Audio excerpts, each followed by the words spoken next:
The position of women in Capoeira from time in history.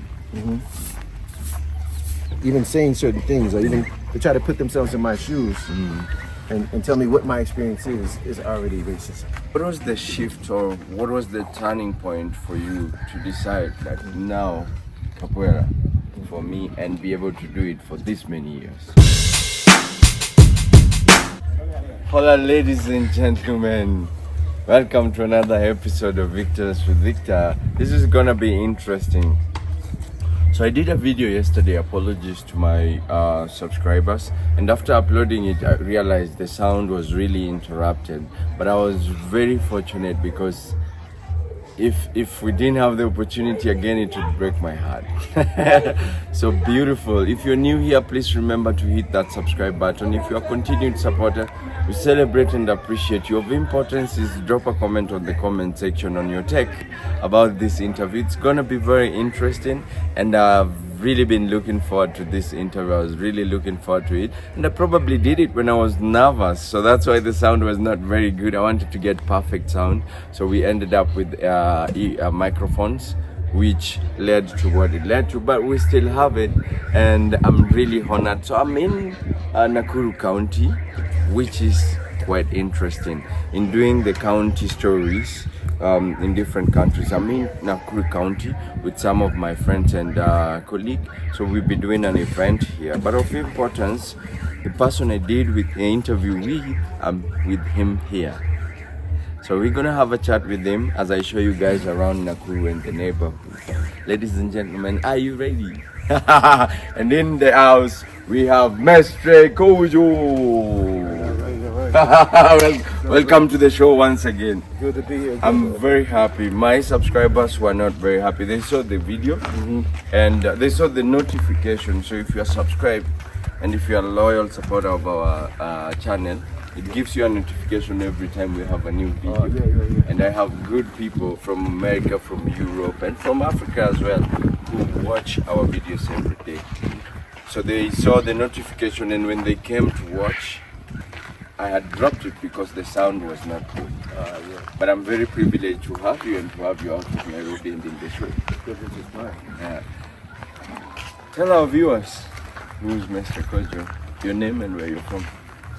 So I'm Kojo Johnson. I'm from the DMV, DC, Maryland, Virginia area of the U.S.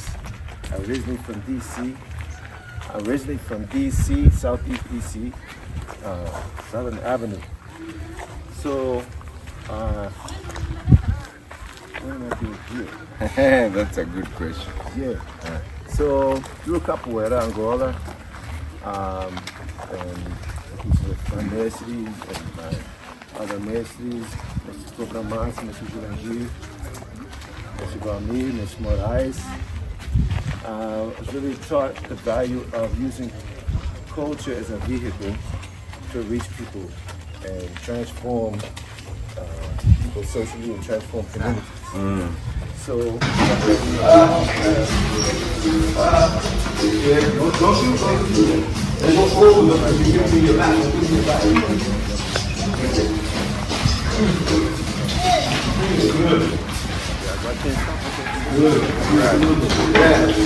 they really put my feet in certain paths. They planted certain seeds in me, probably without knowing. Work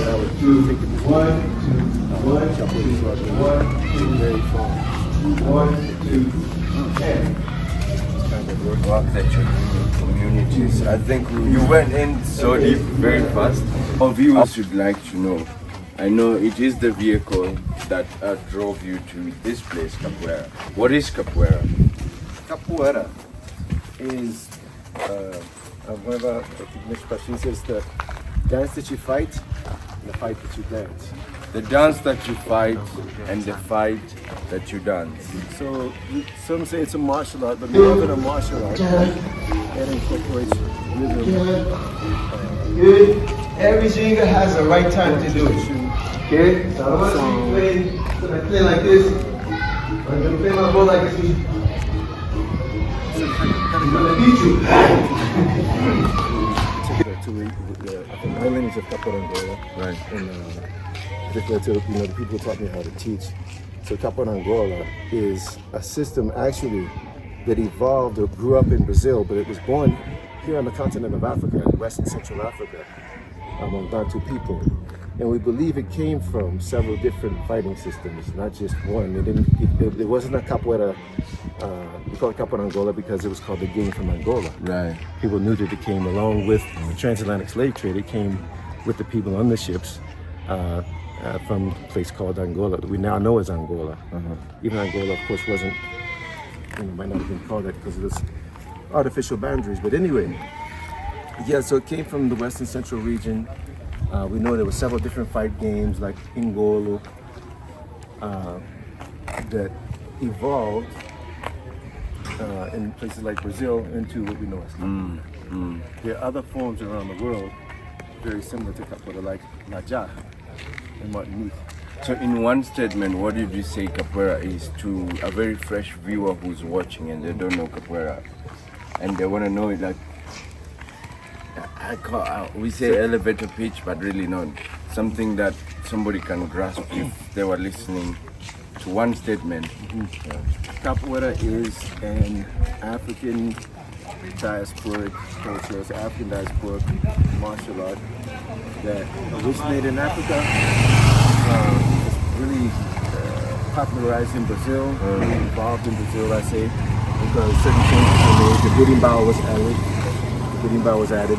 Originally it was all other percussive instruments, but all the instrument ensemble you see now, of that really evolved in Brazil. So it's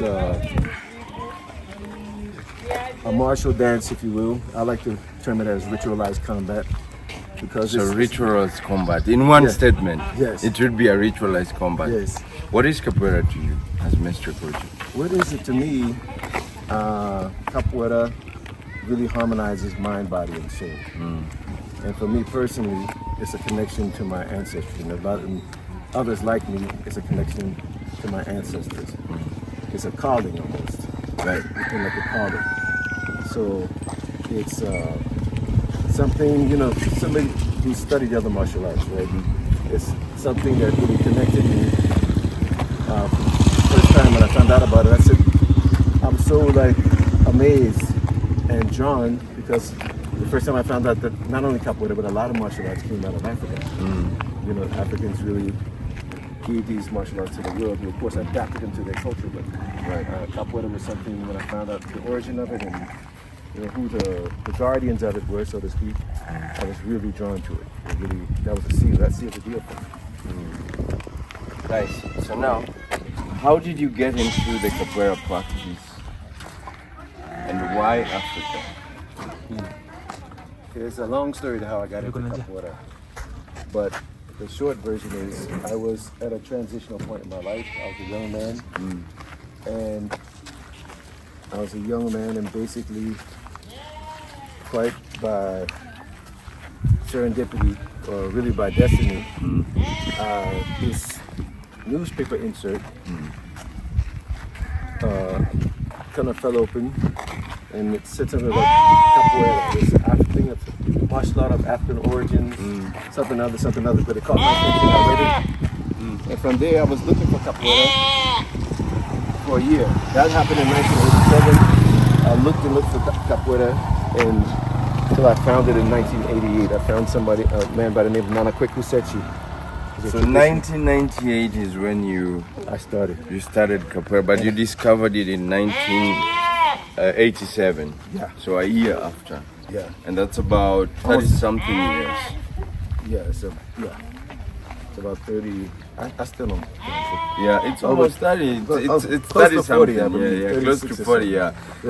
So 40 years into capoeira, what was the shift or what was the turning point for you to decide that now capoeira for me and be able to do it for this many years? Well, actually, there's another transition in there because it was, I think, 5 years after that. I was doing capoeira for 5 years, almost in the dark, because although I was doing it, I didn't know how deep it went. Right. Nana Sechi really oriented me with the whole tradition and how important it was to Africa. So my first teacher really set the direction. And my first teacher even showed me videos of a man who I would one day find out was Cobra Mansa, Mm. who would, and I would meet in what was it, '93, in Manhattan, and immediately I said we have to find a way to get him to come to DC, which he did, and Messi Capoeira came down, started teaching us, started working with us, and the rest is history.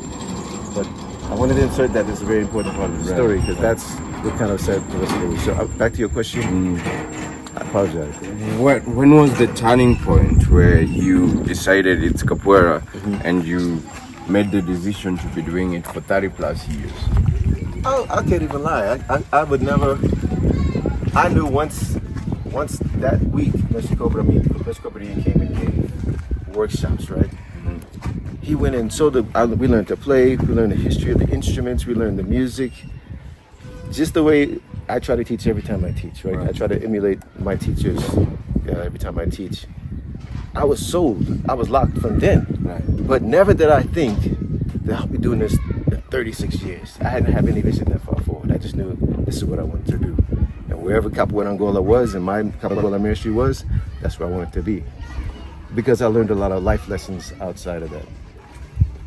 From history and from what I get, I am a capoeira student. Shout out to my Mestre Salim, who's also a brother you've known for years and you practice. And it's the reason we've actually met through the work that we do. That's right. But I look at, I've heard and I look at capoeira as an art of fighting oppression. Yes. Because it's connected to slavery when people moved from Africa to the Western world to work for the people. Yeah.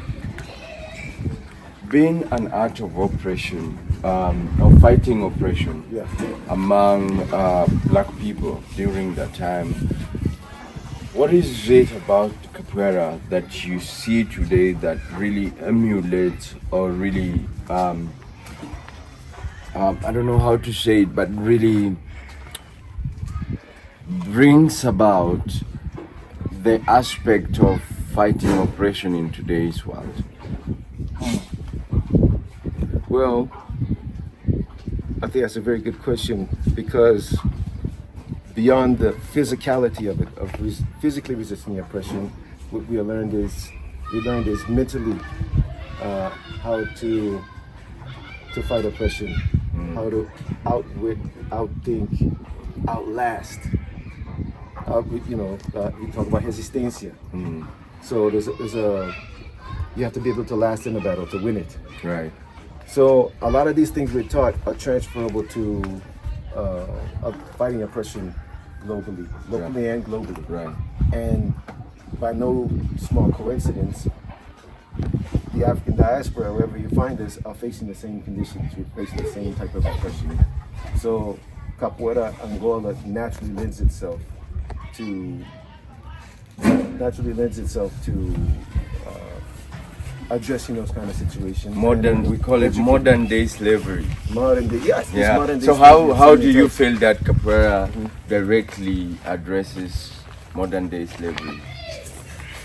Well, for starters, it's so many ways. One, for starters, it helps change a person's image of themselves.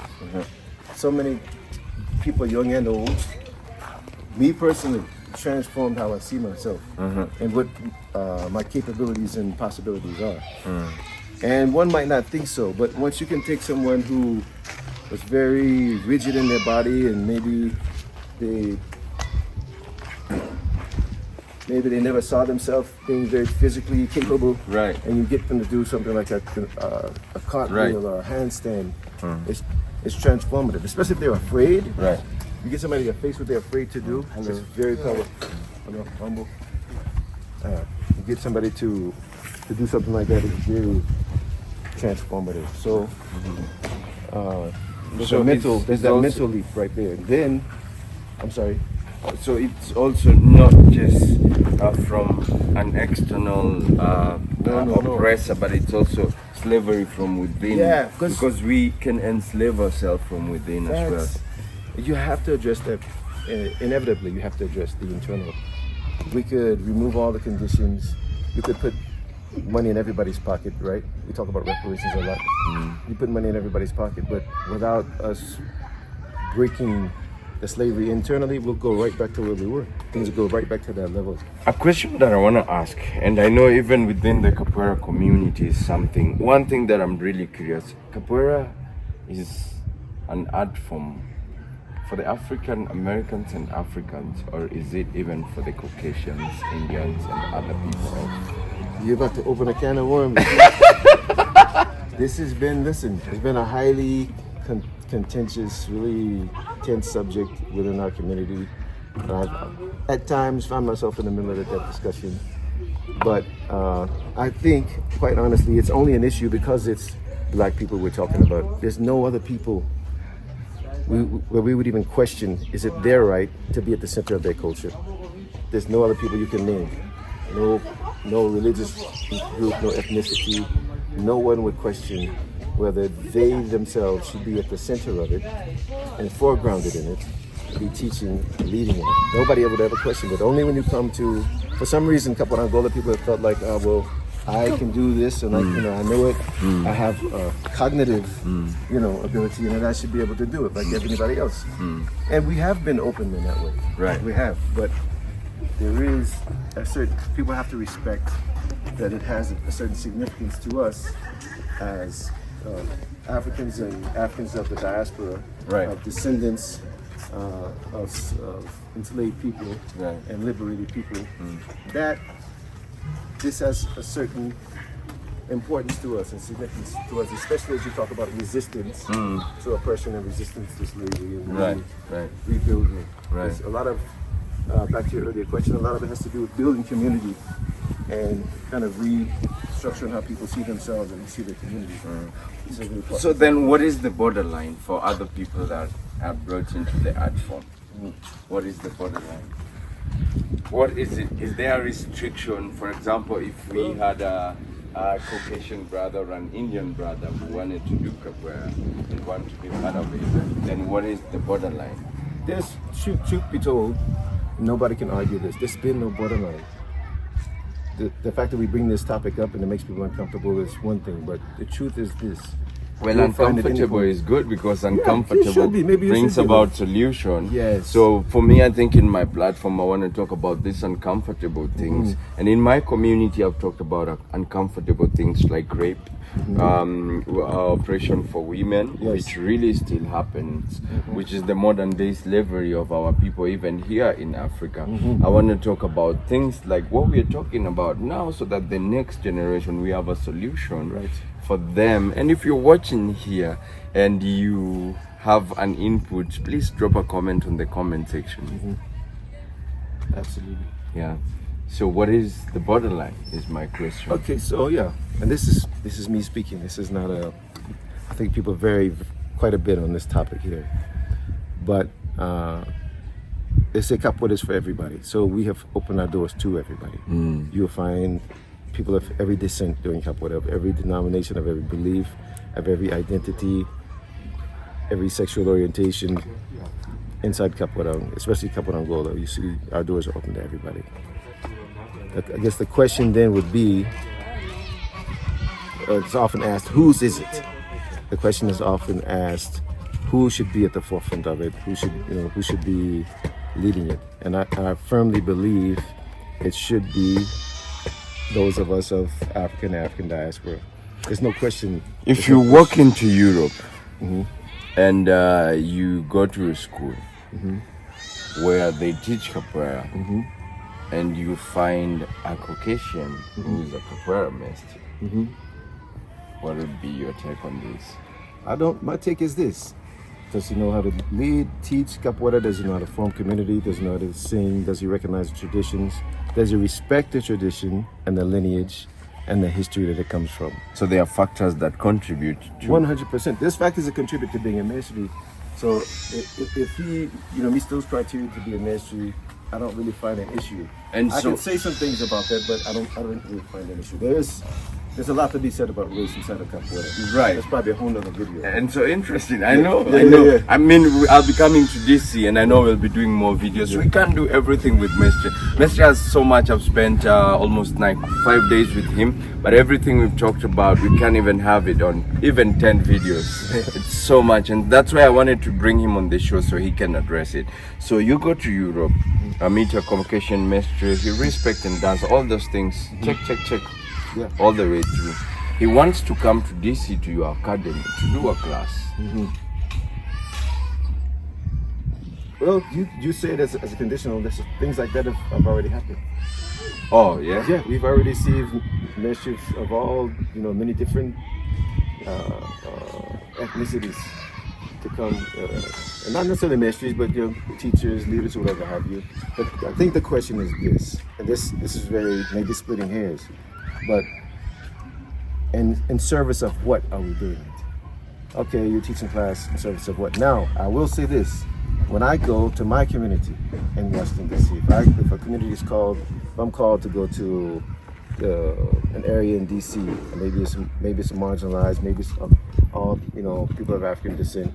Yeah, I'm leading that charge, and people I work with, my true allies, my true friends, know I should be the one leading that charge. And so, black faces have to be in front of black faces teaching this. Because of the history of Capoeira. Must be. The reason why I asked this question is because I do Capoeira. I'm a student of Capoeira with my master Salim, who's also from DC. But I have a lot of Caucasian friends. Sometimes they feel very uncomfortable coming to even coming to class. Yeah. And so I need to understand it so I can explain it better, right? Yeah. Talking about that. So what you're saying is he would not be on the forefront of.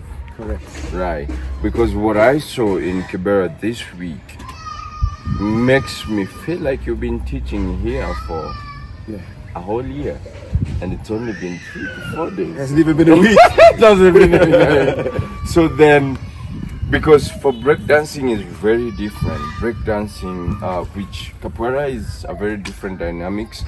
They correlate in so many ways, the movements as well as the discipline within it. But art being a thing that they say has no religion, has no race, has no tribe, has no color. Yeah. Capoeira in itself has its unique way. Do you feel like it creates boundaries for other people? Capoeira in and of itself does not create the boundaries.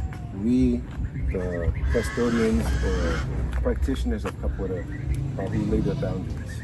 And truth be told, no one can argue this, the boundaries really have not been laid, except in very specific cases, and I commend them. Okay. When I first, I'll take you back, because I think I told you this story. When we first started in Capoeira with Mestre, we strongly contested that white people should even be in the space, or the very least shouldn't be, or should not be. Okay. And certainly not be. And once we accepted, okay, well, this is for everybody, well, they shouldn't be at the forefront of this. They shouldn't be centered in this. Okay. So there's been a transition. Initially, you guys contested that white people should not be right in the area of practicing. Right. And I explained it deeper than that. It wasn't just an opposition. It wasn't just a color issue or a race issue. It was the plain and simple fact that we were undergoing this transformation, this identification, this powerful process of identifying. When you grow up in the West as a black person, and you're bereft of your language and your culture and your origin and all these things, and finally you come across something like Capoeira Angola, wow, that tells you this and this and this, and your people did more than just be slaves. Your people resisted, and it's this powerful story. It's a powerful identification. It's a thing that's overcoming you. And then white folks, that's with hip hop or jazz or any other black cultural art form, they want to be a part naturally. It draws people. But our thing was like, yo, let us have this space. Let us do what we're doing right now. And even once we, I have a lot of white comrades in Capoeira. I'm not saying white people shouldn't do Capoeira, but once then we said, yo, this space right here has to be for us. This is black only space. You have to respect it. Period. When we meet with our people, it's got to be us. When we have meetings amongst ourselves, this conversations are only we go. This conversation could only be had between us. If we bring a German here or even a white Brazilian here, whatever, I don't care how high they are in capoeira, there's dynamics of the conversation they won't be able to or won't want to follow. You follow me? For instance? Yeah. Even honestly, the issues of racism, like people have argued with me, oh, well, it's kind of try to play levels like, well, you black people in America have it better than the black people in Brazil, or the kind of misery poker, or, oppression, fiscalization of oppression, so to speak. And not realizing, even saying certain things, or even to try to put themselves in my shoes and tell me what my experience is already racism. You already taking a position that's not true. Right. So there's discussions even about, obviously we've had a real serious thing with black women, the presence of black women in Capoeira Angola. As you look, I told you this a few days ago, if you scroll through a lot of Capoeira groups, you might, in a lot of instances, find a paucity of black female presence in these groups. And we need to address that. Why is that? What is that about? What is that makes them feel, that made them feel unwanted? I think it's some personal experiences. I'm not going to share them here. But there's a reason that a lot of black women don't feel comfortable to continue on in capoeira, or maybe something, the societal issues as well that makes it really difficult, structural issues makes it difficult for them to do it. And so that takes us from the issue of race, is a discussion that we would talk about the whole day. But now, the position of women in capoeira from time in history.